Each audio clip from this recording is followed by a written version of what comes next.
সিআরএনবিকে ধন্যবাদ আমাকে আমন্ত্রণ জানানোর জন্য। সবাইকে শুভেচ্ছা জানাই, কালাম জানাই, আসসালামু আলাইকুম।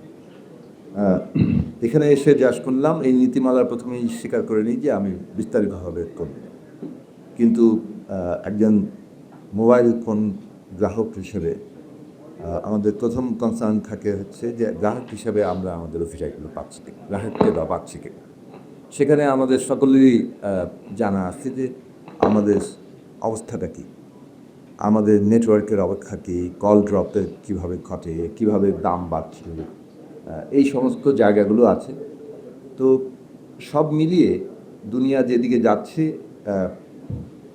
আমাদের যে ইন্টারনেট ফ্যাসিলিটি সেটা আসলে আমাদের নাগরিকদের জন্য ওই মানে পৌঁছাচ্ছে কিনা যে আমরা দুনিয়ার সাথে তাল মেলাব।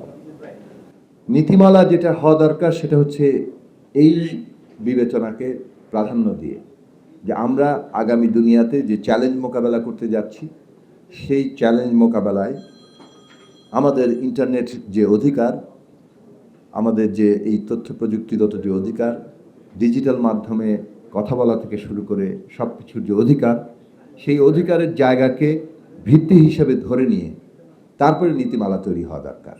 এখানে এসে নীতিমালার যে সারসংক্ষেপ শোনা গেল, তাতে দেখা গেল যে মোবাইল অপারেটররা তো বাংলাদেশে বিদেশি অপারেটর, সেটা আমরা সবাই জানি। একটা রাষ্ট্রীয় কোম্পানি বাদে বাকি 4টি কোম্পানি বিদেশি কোম্পানি। তো এই বিদেশি কোম্পানিরা কতটা জবাবদিহির মধ্যে আছে সেটা আমরা আমাদের অভিজ্ঞতা থেকে জেনেছি।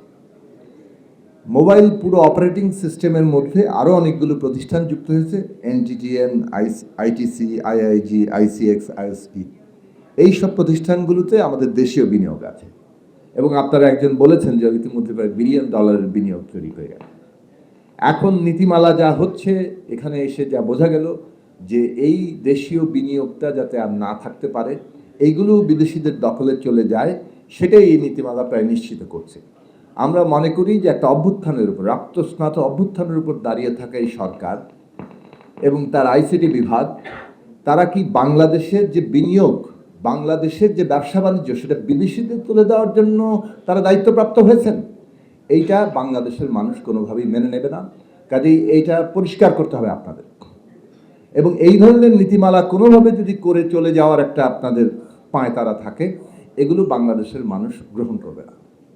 কাজেই আমরা পরিষ্কার করে এটা বলতে চাই যে বাংলাদেশের ভবিষ্যৎটা হবে যে আমরা আমাদের অর্থনৈতিক ক্ষেত্র, উৎপাদন ক্ষেত্র, ব্যবসা বাণিজ্যকে একটা জাতীয় ভিত্তির উপর দাঁড়া করাতে চাই এবং তার ভিত্তিতেই আমরা আন্তর্জাতিক কিংবা দুনিয়ার সাথে যুক্ত হতে চাই।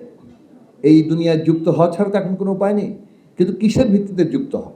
নিজস্ব যদি কোনো ভিত্তি না থাকে, তাহলে এই যুক্ততা আসলে আমাদেরকে একটা ওই ইস্ট ইন্ডিয়া কোম্পানিরই নতুন রূপে হাজির করবে।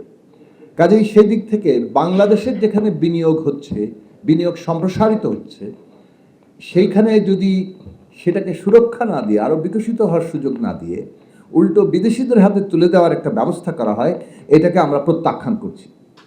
পরিষ্কারভাবে এই নীতি আমরা কোনো গ্রহণ করব না। এবং আরেকটা কথা বলা দরকার, যেমনটা বন্দরের ক্ষেত্রে আমরা বলেছি, বন্দর কেবল বন্দরই নয়, এটার সাথে জাতীয় নিরাপত্তা যুক্ত। আইসিটিও একটা গুরুত্বপূর্ণ জায়গা যেখানে জাতীয় নিরাপত্তা যুক্ত আছে। কাজে এইসব ক্ষেত্রে বাংলাদেশের কর্তৃত্ব কতটুকু আছে, সেইটা নীতিমালার গুরুত্বপূর্ণ অংশ হওয়া দরকার। কিন্তু আমরা যেমনটা বন্দরেও দেখছি, তেমনি এই আইসিটির ক্ষেত্রেও দেখছি যে বিদেশি কোম্পানির হাতে তুলে দিলেই বোধহয় আমাদের এটা খুব ভালো চলবে, আমরা সব কিছু দ্রুত শিখে ফেলবো, আমাদের সময়ের সঙ্গে উন্নতি হয়ে যাবে, এইরকম একটা ধারণা কাজ করছে। বাস্তবতা কি, স্টেক হোল্ডারদের মতামত কি, তাদেরকে যুক্ত করে এখানে আসলে নীতিমালা কীভাবে হবে, সেটা না বন্দরের ক্ষেত্রে ঘটেছে, না এই ক্ষেত্রেও ঘটেছে। আপনারা এখানে উল্লেখ করেছেন যে 2টি কর্মশালা হয়েছিল, কিন্তু সেই 2টি কর্মশালাও তাড়াহুড়া করে করা হয়েছে। তার মানে হচ্ছে যে এইখানে যারা স্টেক হোল্ডার আছে তাদেরকে গুরুত্ব দেওয়া হচ্ছে না। একটা দায়িত্বপ্রাপ্ত তারা হয়েছেন, ক্ষমতা আছে, সুতরাং একটা কিছু করে দিয়ে তাদের জন্য সুযোগ সুবিধা তৈরি করা হচ্ছে। এইটা বাংলা অভ্যুত্থানের আকাঙ্ক্ষার সাথে কোনোভাবেই যায় না। ফলে আমি আর কথা না বাড়াই, শুধু এইটুকু বলি যে দেশীয় ব্যবসা বাণিজ্যকে ঝুঁকির মধ্যে ফেলে, এবং সবচেয়ে বড় কথা যেটা বললেন যে প্রায় 4-5 লক্ষ এখানে কর্মসংস্থান আছে, সেই কর্মসংস্থানকে ঝুঁকির মধ্যে ফেলে যে নীতিমালা হয়েছে, এই নীতিমালা কোনোভাবে গ্রহণযোগ্য হবে না। এই নীতিমালা স্থগিত করা দরকার এবং সমস্ত জনগণের সাথে আলোচনা দরকার। আর সামনেই নির্বাচন, কাজেই এই ধরনের তাড়াহুড়ো কোনো নীতিমালার কোনো প্রয়োজন নেই। ধন্যবাদ।